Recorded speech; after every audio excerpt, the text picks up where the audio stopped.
Hey everyone, so today we're going to do a little detective work on a really common practice, fasting on the 15th of Shaban. You know, a lot of us do it, but is there a special, unique virtue to that specific day? Or is there maybe a little more to the story? Let's dig in and find out. Right, so this is really the heart of the matter, isn't it? Does this day have some kind of special virtue, or is the evidence a bit shaky? So many of us single out this one day to fast, thinking it has a special reward. But why? Where did that idea come from? That's what we're going to do. Trace it all the way back to the source. Look, for so many of us, fasting on this day is just what we do. It's a tradition passed down year after year, and that's great. But with any act of worship, it's so important to know why we're doing it, to understand the foundation. So that's our mission today. We're going to be evidence trackers, following the trail step by step. Okay, so here's where it gets really interesting. When you dig into it, you find that this whole idea of singling out the 15th of Shaban for a special fast, it all comes down to just one single narration, a single hadith. That's it. So let's call this our Exhibit A. Everything kind of hangs on this one piece of evidence. And here we have it, the exact location. Our Exhibit A is in one of the famous Hadith collections, Sunan ibn Majah. It's Hadith number 1388. Pinpointing the source like this is key because now we can go right to it and see what it says for ourselves. So the big question is, what's written in this one crucial report? All right, so the text itself seems super straightforward, right? When the night of the 15th of Shaban comes, stand in prayer and fast during its day. Simple enough. Pray at night, fast during the day. Case closed? Well, not so fast.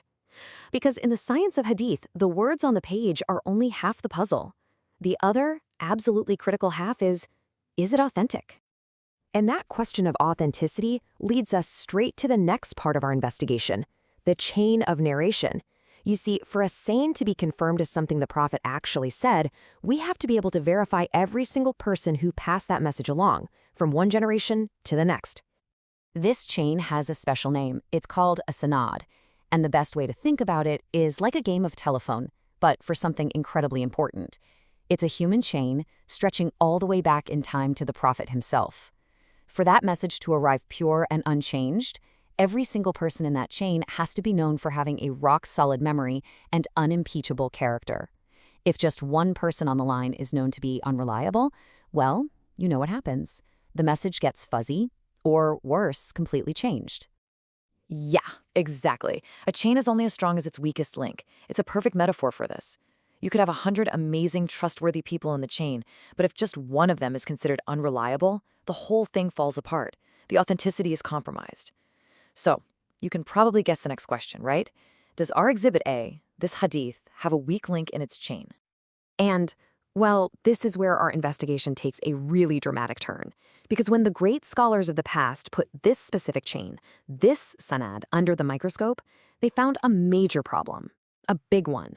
They found a narrator in the chain whose credibility was, let's just say, in serious doubt. So this weak link, he has a name. It's Ibn Abi Sabria. He's one of the people in the chain for this specific hadith we're looking at. This means the entire weight of this practice, this idea of a special fast, rests partly on his shoulders. So what's the verdict on him? What did the experts, the giants of hadith scholarship, have to say about this guy? Okay, get ready, because this is pretty much the climax of our whole investigation. You have two of the heaviest hitters in the field of hadith studies. I mean, absolute titans. Imam Ahmed ibn Hanbal and Yahya ibn Ma'in. And their verdict on Ibn Abi Sabra was absolutely devastating. They said, and this is a direct quote, he used to fabricate hadith. Fabricate, as in he would literally make them up. Wow. I mean, in the world of hadith scholarship, that is about the worst thing you can say about a narrator. It's the red flag of all red flags. It's not just saying, oh, he was a bit forgetful, or he made an honest mistake. No, the accusation of fabrication means he deliberately invented sayings and attributed them to the Prophet. And a verdict like that, well, it completely disqualifies any narration that comes through him. So where does that leave us? We've followed the evidence trail and we've hit this major roadblock. What's the final conclusion here? And probably more important for all of us, what does this actually mean for what we do on that day? Let's break down the takeaways because this is where it all comes together. Okay, so let's just recap what we found. Point 1, because of that narrator, the Hadith is considered way too weak to establish a unique, special virtue just for fasting on the 15th of Shaban. Point 2, this is the only place we find the specific instruction to fast on this day. And point 3, and this is a really important distinction, the part about praying during the night, that is actually supported by other, much stronger evidence. So our investigation today has really just been focused on the fasting part. So, I know what you're thinking. Okay, so is it just plain wrong to fast on this day then? That's the logical question, right? If the main evidence is a no-go, should we just stop? Well, the answer is actually a lot more nuanced than a simple yes or no. And honestly, it's pretty beautiful when you see the full picture. Let's zoom out and look at the bigger picture for a second. First off, there is a super well-established, totally authentic sunnah to fast on the 13th, 14th, and 15th of every single Islamic month. These are the white days, or Ayyam al-Bayd. So, step 2, that means fasting on the 15th of Shaban is totally fine, even praiseworthy, as long as you're doing it as part of that regular monthly practice. And that brings us to the real key, step 3. It's all about your intention. The problem isn't fasting on that day. The problem is singling it out because you believe it has some special virtue that's only mentioned in that one very weak report. See the difference? And really, that's what this is all about. This whole investigation isn't about telling people, stop doing that.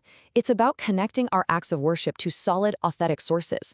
It's about shifting from just following a tradition to having a deep, personal conviction. So, I'll just leave you with this to think about. When we take the time to really understand the why behind our practices, how does that not just make things clearer, but how does it actually make our faith that much deeper?